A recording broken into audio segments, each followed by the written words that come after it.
we're officially recording now. This is the first ever recording of your podcast. Yeah, which has no name yet. But maybe we'll look back on this in 5 years. I've got an idea for a theme song for you. Have you? Not really, but I'm going to make it up for you right now. Da, da, it's Alex and Alex talking about things with tea. That's hot. I hated every second of that. Slightly burnt my tongue. I did only just make that. Yeah, no, it's got no name yet, but it's going to be something intuitive, I'm sure. Some water now. You all right? Do you need a minute? Yeah. Okay. It's the first casualty that we've had. First casualty that I've had that I've just burnt myself. So when we look back on this in 5 years as the first time, we're going to be one of those reaction things that is like, wow, this is really embarrassing. Why did I ever wear that hoodie that was far too tight for me? Why did it? Don't draw attention. They're going to know. They're going to look at it and be like, he's wearing a hoodie that's far too tight for him. He should probably buy bigger clothes. Or as my friends would say, you not got it in your size, Al. Cheers, mate. Thanks. No, unfortunately not. Okay, so we're off. Okay, I'm comfortable now. I feel comfortable now. It's that initial few seconds that's kind of like... We get into it and everything. Yeah. But, so, generally, let's talk about the general idea behind this. Yeah, I mean, we want to try and work and talk about everything. Yes. Get everything and anything... Yeah, I don't want there to be any limits. So the less limits, the better in terms of just getting everyday people to talk about everyday shit, I suppose. Yeah. Talk about life, talk about one thing that we were just talking about, something that is less likely to come up in the pub. So things that are maybe a little bit deeper than that. And we'll kind of go into that a little bit between me and you today so that people can get a feel for that. But I just really like the idea of getting all sorts of different people together with, me and you to just talk about stuff that is interesting to them or, or scares them or they find exciting or, what do you want from life, or what you're afraid of. And then stick a fun game in there as well. Yeah, and if we can think of something that is fun and unique, kind of throw that in there as well, because there's some ideas floating around that we've been talking about in regards to that, but we haven't figured it out yet, much like we haven't figured out the name for this podcast. But that's the all gas and no brakes. All gas, no brakes. Let's buy a lot of equipment, get all that sorted, set up and everything, and then we'll think about a good idea. Worry about the rest later. But we're here now. So it's quite cool though, because everyone seems to be mad on podcasts. I mean, there's a friend of mine, a mutual friend of ours. Yes. He's like, the other day, he's like, I need podcasts, I need ideas, I need stuff. And there's so many big names, and I mean, so many other people as well doing some fantastic things. I think it's just a popular thing now. Particularly with the sort of levels of technology that people have, just to kind of sit and listen to people talk about, interesting topics and talk to each other about their own beliefs and their own understandings and, their own walks of life kind of thing. So, especially if you can get some interesting people to do those. Yeah, so we can get interesting people to fill these seats. We've got... Preferably people who aren't us. Yes. More interesting people than us. Yeah. We need better people than us. Yeah, that we can ask questions to and just kind of talk about. And I think it'll be really interesting and it will fascinate me if nobody else. To just sit and listen to, other people talking about themselves. So, I'm looking forward to it. And kind of filling those chairs and seeing who we can get down. It's going to be good. Taking it from there. And I think we do need an idea for a game as well. So if anyone's got an idea, if anyone can think of anything, a nice little or challenge or something, nothing too visual maybe because it's a bit harder. We want people to be able to listen to. I mean, it will be predominantly sort of a YouTube thing, but. I'll also look to put the podcast somewhere else so that it will be available to those, if you wanted to listen to it while you're driving. We download it. Well, that's the hardest thing that a lot of people, with the YouTube podcast things, everyone says, oh, I was going to watch it, but YouTube then shuts down and you can't watch it anymore. And it stops you from using your phone while you're watching it and no one wants to sit... Or listening to it. And no one wants to sit and look at their phone for a solid hour and sort of listen to us talk. Well, you never know. Maybe they do. But we'll soon find out. We don't like listening to you for 5 minutes, let alone an hour. Good. It's eBay, all this stuff. We've made a terrible investment. Let's put it all away. But no, we can work out. We tried. But that's the thing as well. I think a lot of the big ones, hour longs. I think we'll try and do certain bits of those, but I think also shorter vignettes, ideas of absolutely, and we can take stories. snippets from it though, from the footage that we do get, and then share those on Facebook, and it will hopefully gain interest from there when we share embarrassing stories and funny clips, and because this is all content, and it'll all go somewhere. So hopefully it kind of gains momentum from there. But do you ever get it when you burn your tongue and it just goes? Really, it goes all furry. Yeah, It feels like a you're in furry real tongue. trouble. Let's hope it doesn't. More tea will help, I'm sure. Okay, so let's kind of like give an idea of what this would be like. I'm like an overexcited child. I've gone, oh, something new, and I've just walked into like a fence post and gone, no, burnt my face. Stop drinking it. No, but that's all I've got water there, actually. Yeah, Let's do right. that. Have water. Yes. Calm down. Sorry. I'm excited. So am I, to be fair. This is, we've talked about it for a while now, just to kind of get it going, and give people some awareness of it as well. So, yeah. We know each other from school. We do. Don't we? Yeah, should we touch on that? We went, so we went to school together. Tommy Moore, God's servant first.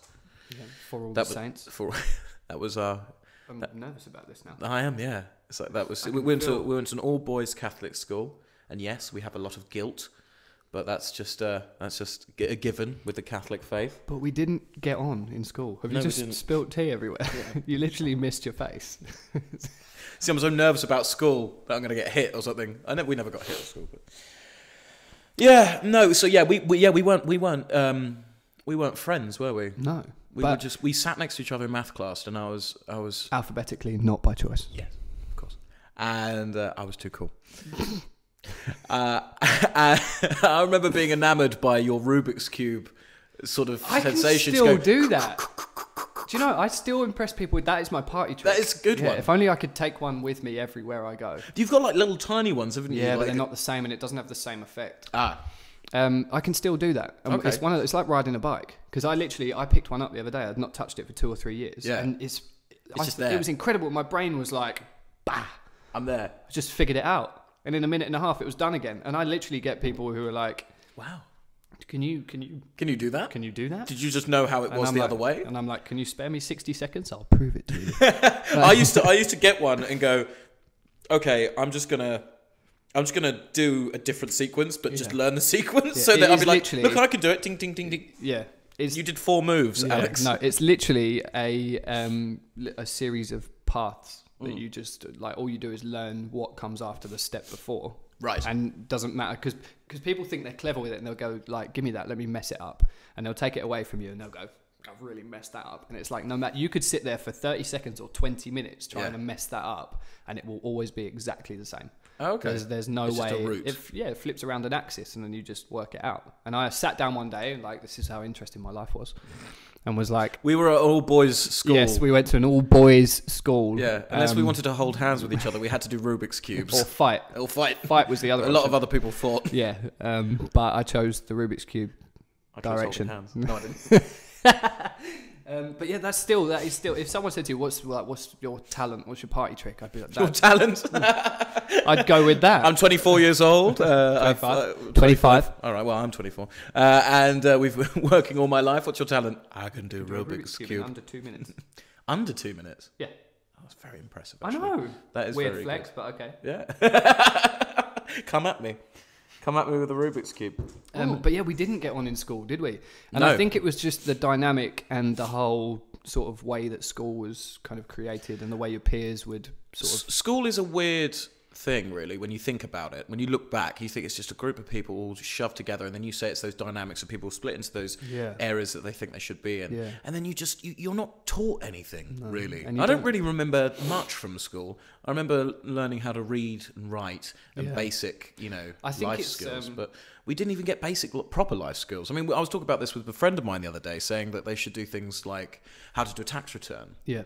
How to maybe look into getting a Mortgages, mortgage, those sorts of things that, you would still be as a kid going, oh, this is really boring. But some of it might be retained. I think it's and there's like loads of people have talked about this before, how it's very sort of medieval now. to be taught, and they are good skills. Like, don't get me wrong, like, learning English and mathematics and yeah, they're kind of useful, I suppose. But is your time spent learning algebra and X's and Y's, and like, because I can safely say I've not used those once since leaving school, or like in the world we live in now, are you better off learning more about the way that social media works, or even how to control bullying on social media and things like that, like how to deal with those things, because young people struggle now with with that kind of thing. And you see so many people who are affected by it. Because you look at things as well, like drama. That's getting less and less attention when realistically it should get more. Yeah. I mean, I'm an actor, so I'm a bit biased. But the amount of times that I've gone for an interview for a job that I might not necessarily been perfect for, but I go in there with the mentality I'm used to auditioning, so I go auditions for jobs and things, and try to be as amicable and engaging with them as possible. Yeah. But I've done loads of interviews for auditions for jobs. So when I go in for an interview for a job that isn't an acting job, they say, "Oh, you always interview really well, even if you've not got the massive amount of experience. We're going to go with you because you're keen and whatnot." And I think those sorts of elements it's a social element which is very important. Yeah. Do you think it was a good thing we were at an all boys school, or do you think it should have been mixed? Because like there's certain things where I'm like, that's kind of good, and then there's kind of bad.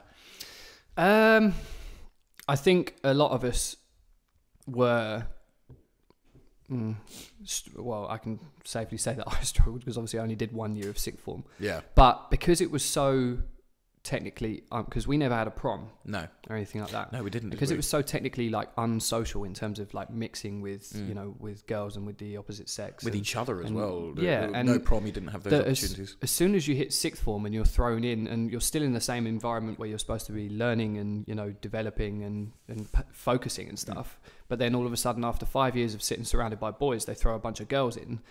And I think most of us were just kind of like, this is now just a social experiment, as opposed to, let's learn about psychology. Yeah. And I could pick this chair up with one hand. What? Weird. Yeah. Okay. I'm really strong. Because everyone just kind of like sat in the common room most of the time. Yeah. Particularly in year 12 while I was still there. But did you not do the whole thing? No, I was required to leave after a year, wasn't I?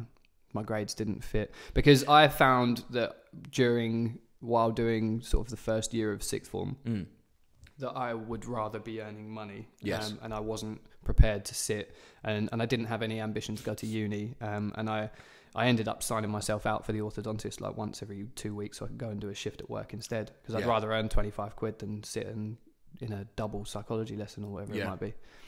So I just decided that it wasn't for me. Well, that's the thing as well. It's like they don't take that into account of the idea that you want to go out and make money. I mean, it's a very fundamental skill that's selling and being. And I think again, there's not enough opportunity for young people now because you kind of get.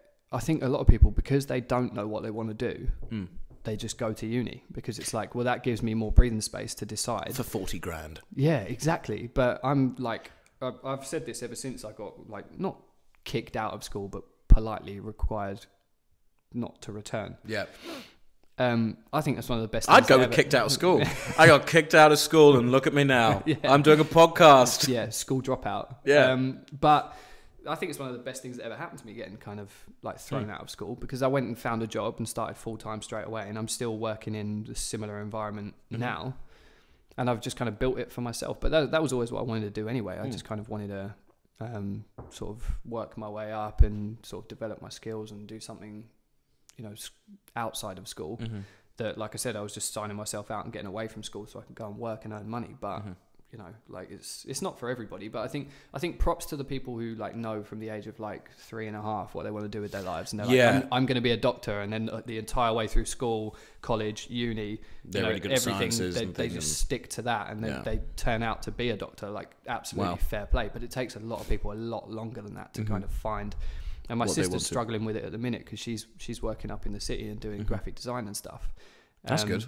But she's not sure, and we were actually talking about it last night at the dinner table, and she was saying she's not sure, what the direction of her life is right now. She feels a little bit lost, and and I think that's such a common theme in younger people, because it does feel like when you're at school that it's either you go to college or you go to uni, or You know, there's always a next step, and then eventually when there is no next step, it's like, well, you know, fuck, what? Yeah, what now? What's wrong with me? Yeah, what like, do I do? exactly, like what now? And you end up sort of bumbling about and, you know, sort of doing whatever you can find, and, you know, but I'm a firm believer that whatever you do, eventually you kind of like some form of direction will just hit you in the face, you know. I think there's got to be a big emphasis on. I think there's a lot of people who already talk about subjects like this, but I think there's definitely important to find that happiness or something that is a fulfillment.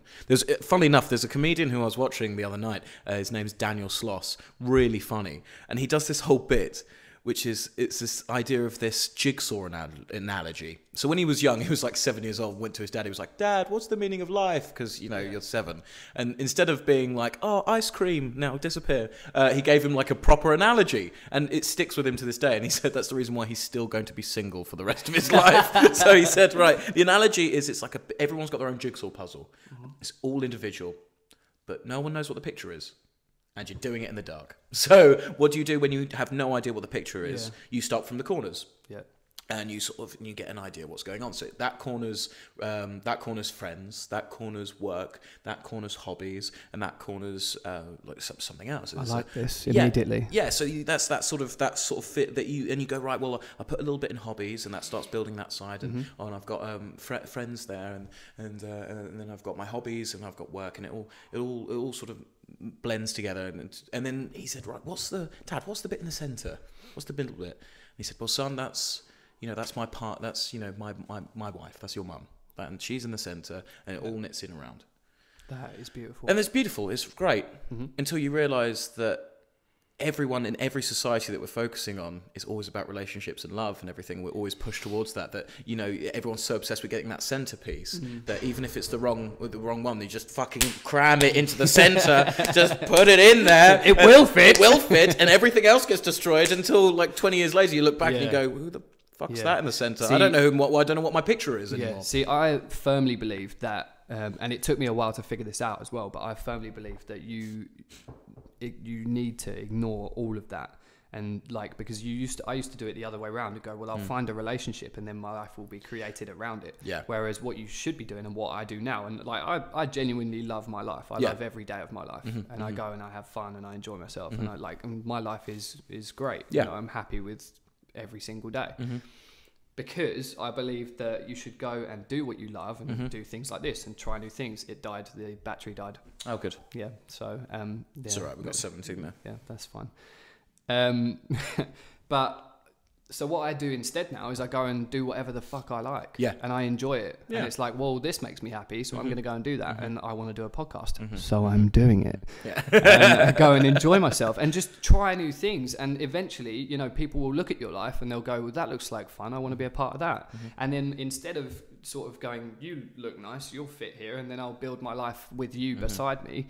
You build your life first, and then you go, well, someone goes, oh, I agree with pretty much everything you're doing there. You know, that fits with me, and like, you look like you're having fun, so let's have fun together. And I think that was a valuable lesson, because I tried too many times to cram a relationship and then like you said, you don't build the middle first and sort of like go out from there. So and it works for me, you know. I'm very happy. And I mean, there's an interesting concept that I say to people, is like, what's your perfect Sunday? And I think that's such a brilliant analogy, because when you break down what is your perfect Sunday, you realize what actually makes you happy. Yes. Or from my case, it does. Yes. I say, well, I like playing American football in the morning, getting really tired, and then going home, having a really nice roaring fire, a roast dinner, watching some films, and then maybe going out with a couple of beers with the lads. Yeah.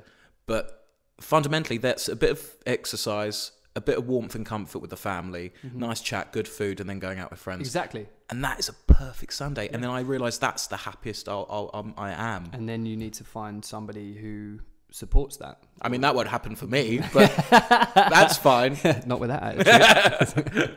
Right, no, but it's just an interesting little topic on happiness. Yeah, absolutely. And you know, like I said to my sister last night, because she was like, you know, I don't know what's next for me, and I'm a little bit lost. And I said to her, you know, that happens to everybody, but you just have to, because the way you get into that is you fall into a routine and there's no exception. So you go to work Monday to Friday, you come home Monday to Friday, you do the same things with the same people at the weekend, and then your life will hit a standstill, because you know. So when I came out of the longest relationship I was in, I'd found this love for American football and was like, you know, I remember having a conversation with Ant in the gym, actually. It was like, because at the time my two best mates were, Cal was going to China. No, Cal was going to Australia and Dan was going to China. And I remember saying to Ant in the gym, I was like, I've just broke up with my girlfriend. My two best mates are going around the world. What the fuck am I going to do? Yeah. You know, where's my social life going to come from? And it was, and to be fair, thinking about it now, it's probably a very similar age to my sister in the phase that she's in now. Yeah. And I just sort of remember saying to him, like, I'm going to have to find something to do. And then we made the decision between us that we were going to join an American football team, found the Sabres, went down on a Sunday, absolutely fell in love with it. And if you look now at how different my life is because of that one single decision to join the Sabres, you know, we wouldn't be sitting here right now. The fact that Mikey lives in a flat with Kyle and Tom, who we met through football. Yeah. You know, we went to Centre Parks together through football. We've had 2 trips to America and some of the best experiences of my life because of football. We met Martin, which meant we can go and do some of the Sky Sports stuff and go and watch that live at Thanksgiving and all that kind of thing. And all of that comes from one single decision that is, we're going to go to a training session this Sunday. And you never know it at the time, but it alters your, like, I have friends for life, best friends, you know, because of that one decision and like that. And it's because I decided that I want in my life, because American football makes me happy, I want that in my life, and then made the decision that it's going to be a part of my life. And then because of that, all these extra little avenues, everything and that's come off the back of that. And I said that to her, and it's very true. You know, you just have to do what you love, and things develop around it. They do. You're absolutely right. You build everything around those things that you enjoy and that you love. But talking about that sort of butterfly effect, it's amazing to think that, you know, like you said, that one training session, just turning up for the day, and then suddenly all this world just opens up around. It's absolute madness, I think how exciting, what an exciting world we live in. That you can go, I'm going to go and do a certain thing that day, and then suddenly a different world. I mean, I think we're quite lucky in the fact with the American football. That's how we became friends, because we were in the same team together. Yeah. And it's weird to think, particularly for me and you, that, you know, we went to school together for 5 years and never connected. Yeah. And then all of a sudden we go and I was already a part of the team, obviously, when you arrived, and I was like, I recognised, you know, and now look at us now, because it's like we've met in a different part of life, and it's it does. I think life's fantastic. It genuinely really interests me that things happen that way.